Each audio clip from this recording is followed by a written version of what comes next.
Hey guys, how are you? Good morning. Welcome to Coffee with Kari.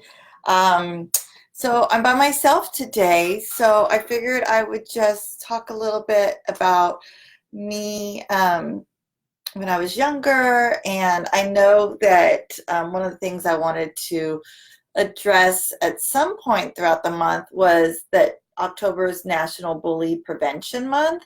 And so I know that that is like a really difficult thing that's going on. I've got grandchildren now that will be affected in a different way than my children were affected, and then I was affected. You know, the times are changing, and I know with all of the social media and everything, it can be really crazy. And so I figured I would just talk a little bit about me and school and my kids when I was younger and my friends at school and how that was. So I, in elementary school, was a very tall kid. I grew even when I was younger. And because of that, it was difficult for me to have pants that always fit me right because I would grow all the time. And so I had floods a lot. I know this might be a surprise to many of you, but I was a really dorky kid. I know, shocking, right? So I totally embraced my dorkiness. I embraced the fact that I was awkward and skinny, and I mean, it was all factual things, right? But kids at school could be mean, and I had decided that I could kind of take it a couple different ways. And so when I went to school and people made fun of how tall I was, they called me the Jolly Green Giant. For a while, I was olive oil because I was really tall and thin. Um, Whatever it was, I didn't take it personal because it was facts. Yes, they were saying it in a derogatory way to make all of their friends laugh at me. And I saw that the kids that were making fun of people that got everybody laughing at them were the popular kids, which I thought was odd, right? So in my mind, I was like, well, I'll be the person that makes fun of myself first so that they can't. And then that way I'll be the cool kid. So I don't know, somehow this made sense in my mind. I don't know. So so I just was very aware of what the jokes were going to be about me, about my floods or about the fact that I was tall and thin or whatever it was. And so when I saw an opportunity, I would say the joke first, and everybody would laugh and think that I was cool because I was making fun of myself. I don't know. It's a weird thing. Kids are weird. I don't know. But, and then I decided that I was going to kind of take that and run. And I was the kid that did not go to middle school. So we had one extra year in elementary school and one extra year in high school. And for a 2 or 3 year period, our middle schools were closed. So I went directly from elementary school to high school in the 8th grade. So when I switched to high school in the 8th grade, I decided that I really had to amp up the fact that um, I think that I'm so cool, which I knew was the complete opposite, but I didn't want everybody to know that I was so insecure about that. And so I held my head up. I definitely looked everybody in the eye and said hello, you know, gave people high fives, what's up, you know, like I was just like, I couldn't be cooler about myself, even though I was totally the most uncool person in the world, right? And then again, when a joke presented itself, I made sure that I was the one laughing at myself first, because if I'm laughing at myself, then nobody else could laugh at me. They were laughing with me about the joke I said, not at me about what the situation was. I don't know, it's a weird thing, but somehow it worked for me. And I never had thought that I was bullied in school ever. I think looking back now, in what we know about bullying, I would guess that you could say that with making fun of the way that I looked and all of that. That is a type of bullying, but I didn't take it that way. I didn't allow that to be something that shaped anything about me. I always was like, I know who I am, and if that doesn't work for you, then that's okay with you, but this is me, take it or leave it kind of an attitude.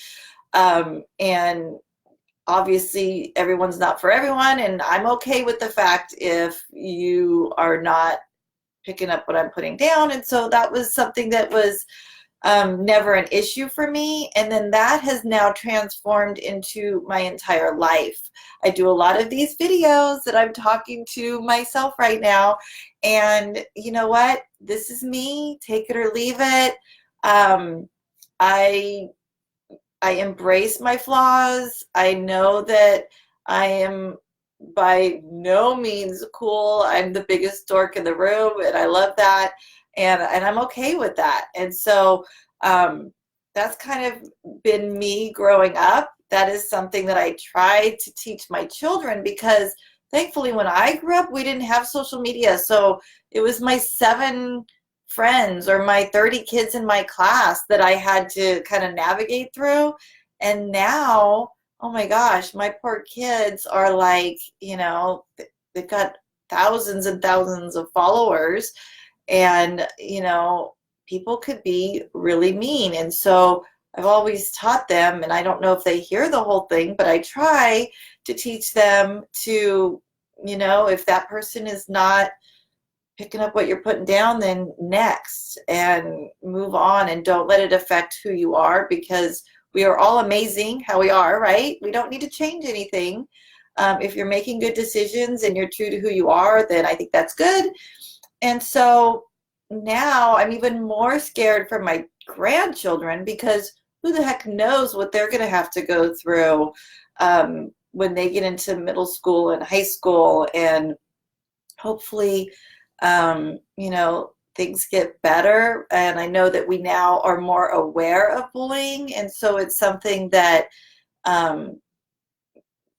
maybe is a good thing. I think it's also kind of a bad thing, because if I would have known back then that it was bullying, I probably wouldn't have had the same outlook and the same way that I transferred my thinking into, they were just making a joke, and I can make jokes just like they can make jokes. And yes, it was at my expense, but it was factual. I was super tall and awkward. I mean, it was funny. You can't knock them for making fun of something that's funny. And so that it was just my outlook growing up, and I think it kind of is a healthy way of looking at things. If you can't laugh at yourself, then who could you laugh at? So I enjoy finding humor in things. I enjoy having fun in life. You only live once, you might as well have fun with it.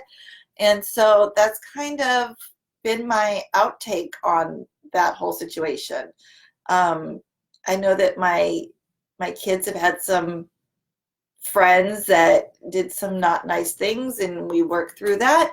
But all in all, I think that I guess I should talk to them more about how it affected them when they were in school, and kind of see and make sure, because I'm not sure if it's all I think that's one thing that I would do differently, is talk more about it and about what it is. I was very much like, oh, shrug it off. Oh, if you don't pay attention to it, it doesn't matter. And I don't know that that was the best thing. I'm hoping that my kids were, I gave them the right tools to get through that things, because here's the facts. Like, everybody's going to be bullied. Everybody's going to get made fun of. Everybody's not for everybody. But it's when it gets mean and nasty and goes on and on and on and on. I just recently had a comment on one of my posts that I thought was a little bit bullying, if you want to put a term on it. But I mean, everybody's allowed to have their opinion, and that was their opinion. They did not like the thing I posted, and they were very vocal about letting me know that they thought that I was somebody that I obviously am not because I posted that. And I tried to nicely explain to them my reasoning behind it and where it came from, and that it didn't come from a bad place. I never come from a bad place. And they were not having it. They were still adamant that I was coming from a bad place. And so that I explained it in a different way. And I was very nice about it. And I think after like the fourth or fifth time back and forth, they were they saw that I wasn't being mean. I wasn't going to lash out to them. I think that's a big thing that a lot of people do, is if somebody says something mean, then you lash out. And then it starts this, I'll be meaner, I'll be meaner, I'll be meaner, I'll be meaner. And I'm more like, let's shut it down. And so when this person was mean to me, I was nice, and then they were mean back, and then I was nice, and then it got a little nicer, and then I was nice, and they were kind of like, okay, I'm not getting anywhere, so I'm going to move on. Which I think if I would have kept putting fuel on the fire, it would have kind of escalated. And for what? Like, I really didn't mean anything bad by it. I was honestly just trying to put a positive note, and they found the negative in it. And I didn't even think about the negative part of it. And I was actually glad they brought that to my attention, because I completely was not aware of the negative aspect of it. And so sometimes it's just educating people and letting them know that there's different points of view so that you could be aware of it. And now I know for next time, right? That there could be two sides to that kind of a story. And so it's just interesting to me how in social media I watch these people, and they just kind of are mean and mean and mean and mean and mean and mean. And it's kind of like, great, I understand your opinion. You could have told it to me a little nicer, but I hear you. I understand, and that is totally your opinion, and you're perfectly okay to have that opinion, and my opinion might be here, and I hope that you can understand that I'm okay to have this opinion. And so I just think it's really strange that we get upset at people for having opinions. We get upset at people for pointing out obvious things about us. And the people that are doing that just to hurt people's feelings, that I think is when we talk about bullying. And I think if you're doing something to hurt somebody's feelings, that is so sad. Like I say, life's short. Have some fun. Be nice to people. I try my hardest to pay things forward. Buy coffee for somebody. Just smile and say hi to people. I do that all the time because you never know who's having a bad day that might need that smile. And so I'm very aware of that. And so that's something that I do often. And I want to encourage you guys to, I guess that's the whole point of this. I went on and on and on. And the whole point is that I embrace my flaws. I embrace my dorkiness, whatever it is that is weird about me. It is me. So it makes me me. Number one. Number two, I try to be nice. And if somebody is being mean just to hurt my feelings, I don't allow that to happen. I mean, they can't make my feelings hurt. If they have a bad opinion about me, I'm completely okay with them having that opinion. So I don't let that get to me. And then I try to be nice to people that I do not know. I mean, obviously the people I know, but the people that I don't know that I see in the grocery store, to smile and say hi when they walk down the aisle or whatever it is, I think is really a nice thing that we need to do more of. So that is my 15 cents about National Bully Prevention Month. Please don't bully people. Please be nice. And have your opinion and tell people nicely if they're doing something that you don't agree with or you want to give your 2 cents with. Try to do it in a nicer way so we don't hurt people's feelings. So thank you guys for joining me. I think I'm going to have a special guest on next week. It's going to be a surprise. So next Wednesday, we will see you here at 7:30. Hope you guys have an amazing day, and smile and say hi to a stranger today. And remember, no bullying. Talk to you guys soon. Bye.